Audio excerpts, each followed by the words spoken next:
بەناوی خوای گەورە و میهرەبان بینەران و بیسەرانی بەرنامەی سروژەم کاتەوە و کاتێکتان باش ئەمڕۆ لەگەڵ مامۆستا ئاوات نەقشبەندی گفتوگۆکەین لەسەر ڕازگۆیی بەهای ڕازگۆیی بۆ مرۆڤ و بۆ کۆمەڵگا چییە؟ مامۆستا گیان ئەم کاتت باش. مامۆستا گیان پێم خۆشە بزانین ڕازگۆیی کامەیە، بەچی دەوترێ ڕازگۆیی؟ بەڵێ بە ناوی خوای بەخشندەی میهرەبان، خوای تەبارەک و تەعالا تاعەت و نوێژ و ڕۆژ و تەراویح و دانیشتنەکانی شەوانی ڕەمەزانمان لێوەربگرێت. خوا بە کەرەمی خۆی وڵاتمان ئاوەدان بکە، ئەمن و ئاسایشی ئیستیقراری تیا زیاد بکە. ئامین.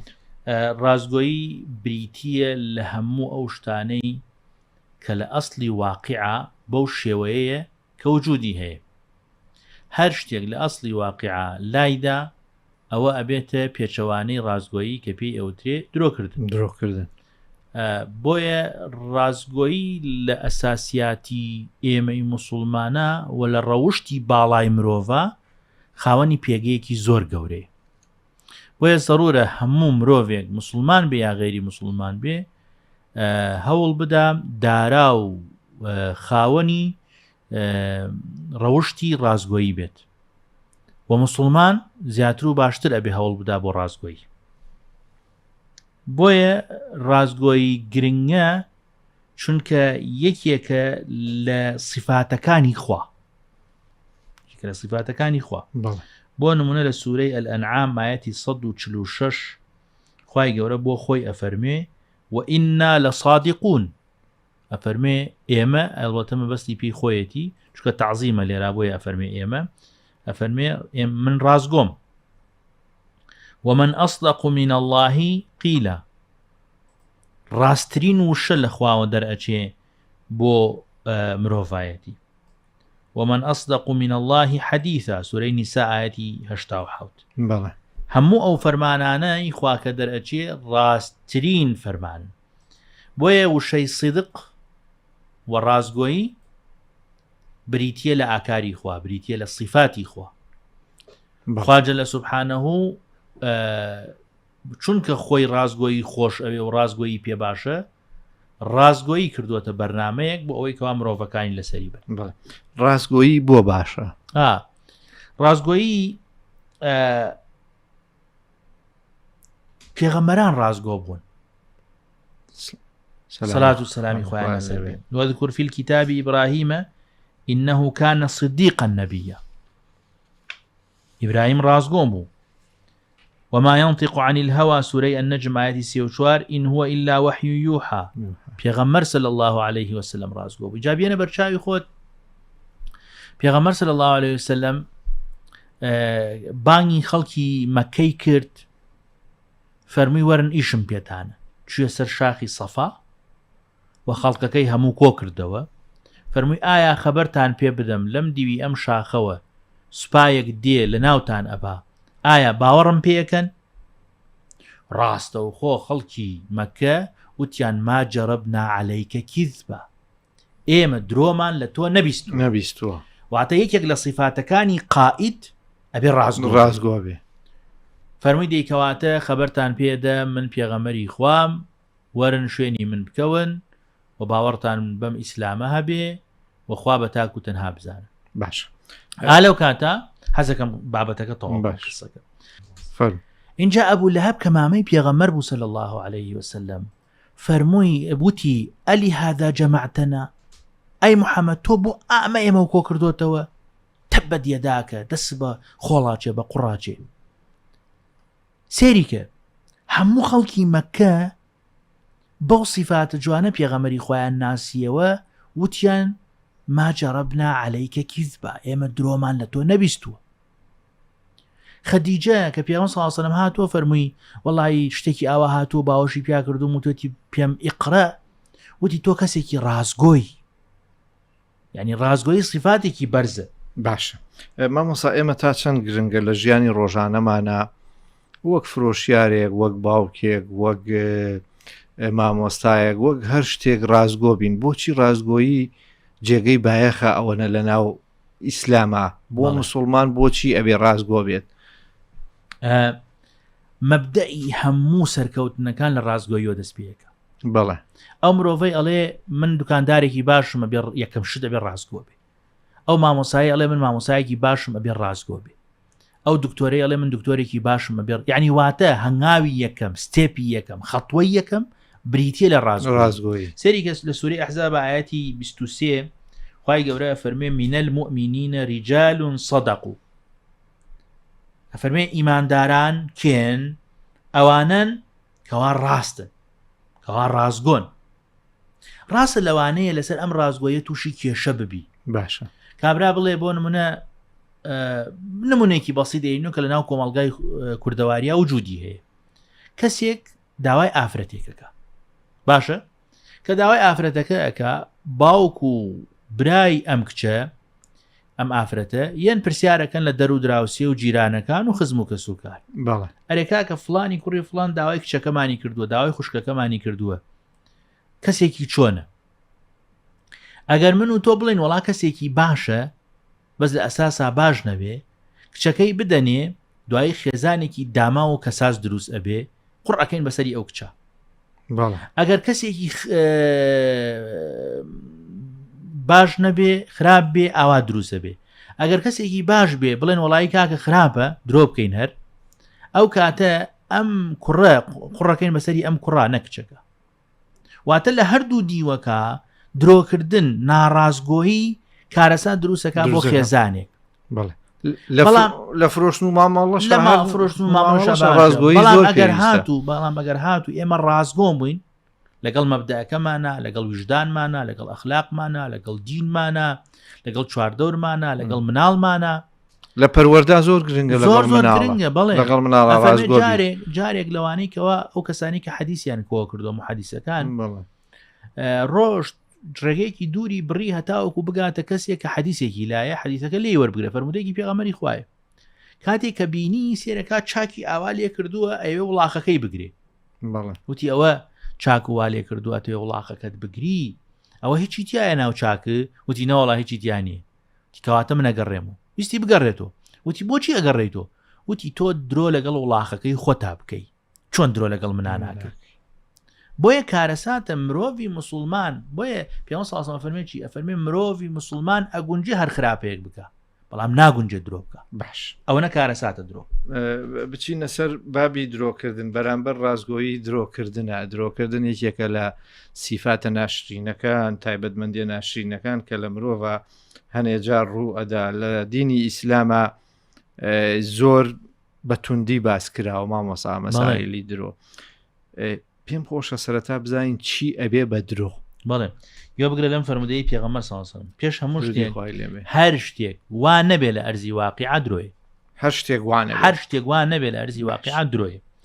پێغەمبەری خوا ئەفەرمێ إن الصدق يهدي إلى البر ڕازگۆیی ئەمانگەیەنێ بە چاکە وإن البر يهدي إلى الجنة وچاکە ئەمانگەیەنێ بە بەهەشت وإن الرجل يصدق ويتحرى الصدق حتى يكتب عند الله صديقا. مرۆڤی وا هەیە ئەوە نەڕازگۆیە ئیتر ڕازگۆیەکانی بۆ نانووسرێ لە دەفتەری ئەعمالە بەڵکو ئەنووسری ئەم کەسە ڕازگۆیە لە لای خوای گەورە ئەنووسری ئەم کەسە ڕازگۆیە ئەوە نەڕازگۆیە. باش وإن الكذب درۆ حاشا من حضوری ئێوە بینەران و بیسەرارتان يهدي إلى الفجور ئەمانگەیەنێ بە خراپە وإن الفجور يهدي إلى النار وخراپەش ئەمانگەیەنێ بە ئاگر وإن الرجل ليكذب ويتحرى الكذب حتى يكتب عند الله كذابا. کەسەکە ئەوە نەدرۆ ئەکا ئەوە نەدرۆکە هەتا وای لێ لای خوای گەورە ئەنووسری ئەم کەسە درۆزنە بە هیچ شێوەیەک لە درۆکردنەکە پاک نابێتەوە. بۆیە بەڕاستی ئەمە کارەساتی گەورەیە لای خوای گەورە من و تۆ بە درۆزن بناسرین. چ زەرەرێک ئەەکەی ئەستن لەسەر ئەم ڕازگۆییە؟ ئەگەر تۆ بەتایبەتی ئەمڕۆ ژیانێکە بەڕاستی خەڵک بەنانی کەس نییە، مرۆڤەکان بەنانی یەکتری نین، مرۆڤەکان بە شێوەیەک لە شێوەکان ڕوومان کراوەتەوە بەرامبەری یەکتری، هیچ پێویستیەکمان نییە، هیچ داعیەک نییە لەسەرەوەی کەوا من و تۆ ڕازگۆ نەبووین و بچین درۆ بکەین. باش مامۆسا چی بکەین بۆ ئەوەی درۆ نەکەین؟ خاڵی یەکەم ئەبێ بگەینە ئەو قەناعەتەی تەوەکولمان بەخوا هەبێ خوای گەورە ڕزقمانەدا چونکە ئەو کەسەی کە یە درۆ ئەکا لەگەڵ بەرامبەرەکەیە لەبەر خاتری چییە یا لەبەر خاتریەوەی نانێکی باتێ یا لەبەر خاتریەوە ڕێزێکی بگرێ یا لەبەر خاتری ئەوەیەکەوە ئیشێکی پێهەیە نا کاتێکە من و تۆ تەوەکولمان بەخوا هەبوو پێمان وابوو خوا ڕزقەدا خوا تەمەنەدا خوا ژیانەدا خوا حیاتەدا خوا خۆشبەختیەدا بۆیە پێویست بەوە ناکە من بێم درۆ لەگەڵ توا بکەم اینجا وەرە ڕاست بڕۆ کوردەواری ئەڵێ چی ئەڵێ ڕاست بڕۆ بشۆرە ناو چاوی شێر ڕاست بڕۆ درۆمەکە لەگەڵ چواردەورەکەتە با ئەوان درۆ لەگەڵا بکەن تۆ جاری وایە متاکیدی چواردەورەکە درۆ لەگەڵاکە بەڵام تۆ ڕاست بڕۆ ینی یەکێ لەو خاڵانەی کە بێتەمایی ئەوەی مرۆڤ درۆ نەکات تەوەکولکردن بەخوا لە ژیانە ینی چه فرۆشیارێ بێ لەوەی کەشتەکەی بفرۆشێ چه مامۆسایە بێ چه هەر کەسێکی ترینێ کۆمەڵگە بێ هەر توێژێک بێ کە ڕازگۆ بووی تەوەکول بوو بەخوا ئۆتۆماتیکیان تۆ ڕازگۆ درۆ پەنا نابێ بۆ درۆ چونکە هەمیشە ئەو کەسەی کە درۆ ئەکا پەنا ئەبا بۆ درۆ لەبەر خاتریەوەی لە کارەساتی خۆی لابدا بەڵام نازانێ بۆ پینەکردنی درۆیە بێت دە درۆی تر بکە باش فەرمودەیەکمان هەیە فەرمێ سانی مسلمان هەموو شتێکات درۆ ناکات بەڵێ ینی بۆچی هەموو شتێکات بەڵام درۆ ناکات بۆچی وەنە لەبەر خاتری ئەوەی ئەساسی هەموو گوناهەکان لە درۆ دەست پێەکە ئەساسی هەموو گوناهەکان لە درۆ دەست پێەکە بەڵێ کەسێک هات وتی پێغەمبەری خوا من ئەمەوێ زینا بکەم فەرمی بیکە بەس درۆمەکە بۆچی لەبەر خاتی ئەگەر زیناکی کرده بوو پێی بڵێن زینا کردووە بڵێ نەم کردووە درۆگەی کردووە کە کەواتە مرۆڤی مسلمان ناچێ بەلای درۆ بۆ نمونە با نمونەیەکی بێنینەوە من و تۆ مۆزەفین لە دایرەیەەکە من بەیانیەک دواکەوم نیو سەعات دواکەوم کاتێک کە یم تۆ بە من ئەڵێ بۆچی دواکەوتی من ئەڵێم وەڵایی ببوورە خەوت بووم خەبەرم نەبووە ڕاستەکە بڵێ هیچ عیبەیەکی تیان نییە یا بۆنە کابرای تەلەفۆنەکە بۆ تۆ بۆ نمونە دوای عسرە کاتی خەو نییە ئەوە چییە خەوت بووی تۆش لە ئەساسا خەوتی بڵێ خەوت بووم خۆ ئەم کابرایە پۆلیسی نییە تۆ بگرێ لەسەرەوەی کە خەوتوی نانا زۆر سادەی وڵا ببوورە خەوت بووم تەواوی تر بەڵام خەڵکی ئێمە یە درۆکە خەوتووە لە ئەساسا خەوتووە کە تەلەفۆنی بۆ ئەگەی بەدەمی خەوە جواب دەداتۆ کە چڵێ نانا بەخوا نەخەوت بوو کورە بابە بۆ سوێنە خۆی بڵێ بەرە وڵا خەوت بوو مامۆسا قسەیەکی کوردەواری ئەڵێ درۆزن دوژمنی خوایە بەڵێ بۆیان بۆچی دوژمنە بۆچی پێشینانی خۆمان ئەمەیان وت لەبەرەوەی سەرچاوی هەموو خەتاکانە خواجە لە سوبحانەهو خۆی فەرمی من ڕازگۆم پێغەمبەرەکانم ڕازگۆن دۆستەکانم ڕازگۆن ئێوەش ڕازگۆ من ئەسڵەن کارەساتێکی تر هەیە کاکشوان ئەوێژ ئەوەی خەڵکێکی ئێمە درۆ ئەکا لەبەر خاتوی خەڵک بە پێکەنین بێنێ ویستم باسی ئەوەش پرسیاری ئەوەشت لێ بکەم پێشەوەی بچینە سەر ئەو بابێ مامۆسا زیانەکانی درۆ بۆ کەسایەتی مرۆڤ چییە لە ڕوو کۆمەڵایەتی زیانەکانی زۆرە من تەنها 11 زیانیانم دیاری کردو بەڵێ فەرموو پێش هەموو شتێ درۆکردن جوانی و ڕەونەق و پیاوەتی لە ناوە بە بەڵێ مرۆڤێک کە درۆی کرد مرۆڤێکی ناشرینە ئیتر پیاو بیاژن بێت دووهەم درۆکردن وا ئەکا مرۆڤەکە خەڵکی بێڕێز بێ بەرامبەری چکە ناوێری قسەی لەگەڵا بکەی ئەو درۆیەکی پیاندا ئەمە دوو سێهەمین ئەو کەسەی کەوا درۆزنە هەمیشە شتێکی نادیاری لە لای خۆی خوڵقاندووە و ئەزانێ بەم درۆیە وای کردووە کەسایەتێکی مهم دەرچێ و ئەزانێ بەم درۆیە ناڕاستێکی کردووە بە ڕاست و ڕاستێکی کردووە بە ناڕاست بۆیە تەسەوراتی بۆ دروستە بێ وردەوردە بەرەو نەخۆشی دەرونیە بە درۆکردن وامان لێەکە خراپە لە لامان ئاسان بێ درۆکردن وامان لێەکە کە دڵمان نائارام بێ درۆکردن واکا کە ئەو مرۆڤە سەرکەوتوو نەبێ مرۆڤێک کە درۆی کرد وردەوردە ڕایە لەگەڵ چواردەورەکەی درۆکە تاوای لێ لەگەڵ خۆشییا درۆکە ئەڵێ بۆ منە دەرنەچۆ لە مەکتب لەگەڵ باوکی ئاڵێ وڵا دەرچووم لەگەڵ دایکی ئاڵە دەرچووم تا ئەستان ئەوە درۆکە تاوای لێ کەواتە من دەرچووم بەس خۆم نەمزانی و نا ئەوە درۆت کردو و ڕاتوی لەسەر درۆکە درۆکردن یەکێکە لە نیشانەکانی منافق نیشانەی هەرە گەورەی منافق درۆزنیە مرۆڤی ڕاساڵ و مسلمانی ساغ درۆ ناکە بەڵێ درۆکردن ئەبێتە هۆکاری بێبەرەکەتی و بێڕسقی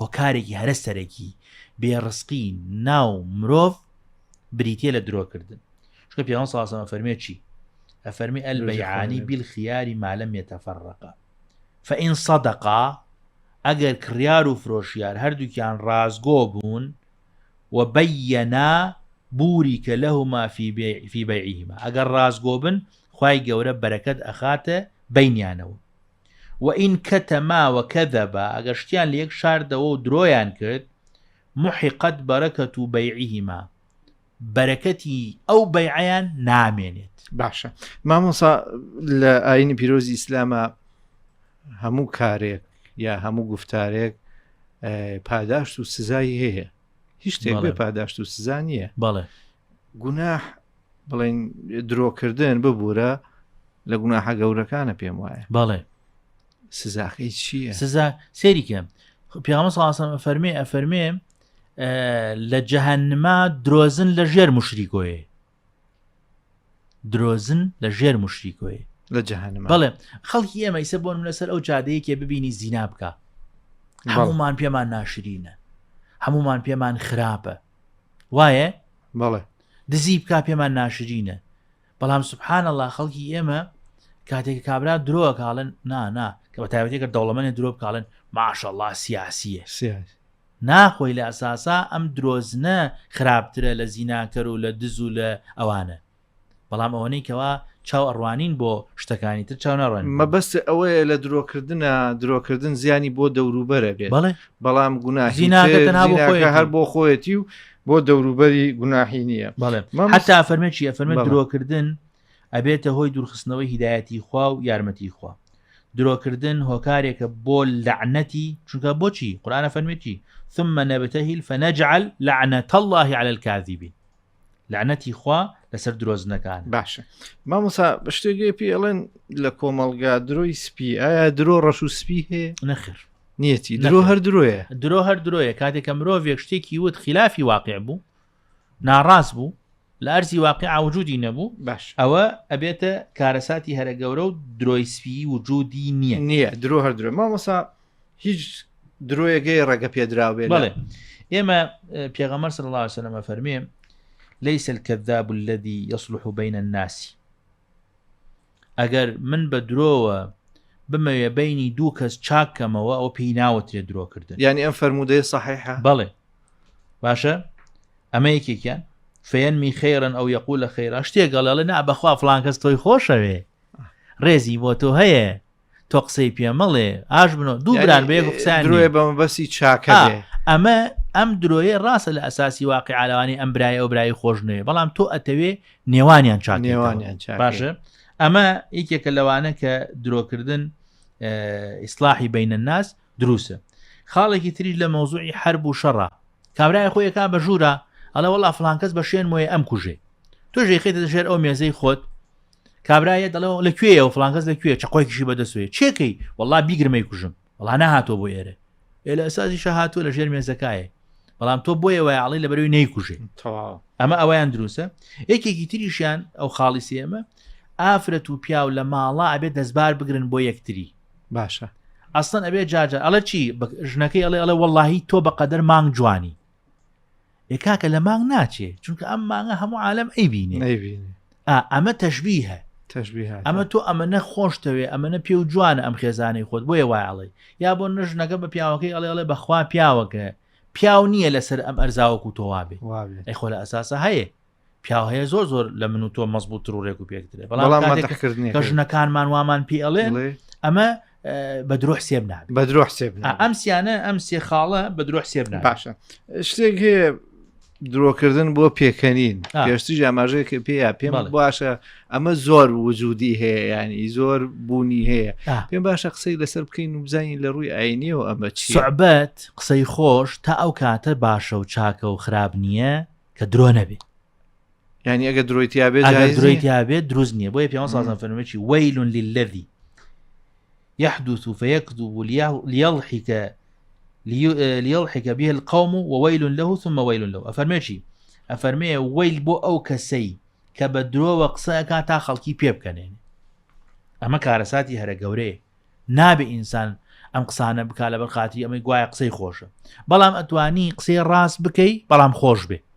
بۆ نمونە پێغەمبەر صلی الله علیه و سلم پیرەژنێک هاو بۆ لای فەرمووی ئەی پێغەمبەری خوا پیرەژنێک بوو ئەی پێغەمبەری خوا من ئەچمە بەهەشت پێغەمبەر صلی الله علیه و سلم فەرمووی پیرەژن ناڕواتە بەهەشت ڕاستەوخۆش نەکەویستی بێتاقەت بێ و بگری فەرمووی بێتاقەت مە بۆ مەگری ئەو ویستم قسەی خۆش و لەگەڵا بکەم بە پیرەژنی ناڕۆی گەنجەبی تۆ ئەبی بە 70 ساڵ اینجا ئەڕۆیتە بەهەشت باش ینی ئەبێ ئێمە لە کۆمەڵگا لە هەموو جۆرە درۆی خۆمان لای بەڵێ لە کڕین و فرۆشنا درۆ نەکەین لە ماڵەوە درۆ نەکەین لەگەڵ مناڵەکانمان مامۆسایەکە درۆ نەکا ینی درۆکردن لە هەموو بوارەکانە جایز نییە کارەساتە بە تایبەتی نابێ هەر شتێکمان بیست یەکسەر ڕاستەوە خۆ بیگێڕینەوە چکە لەوانەیە درۆ بێ پێغەمبەر صلی الله علیه و سلم فەرمێن عەبدوڵای کوڕی عومەری گێڕێتەوە فەرمێن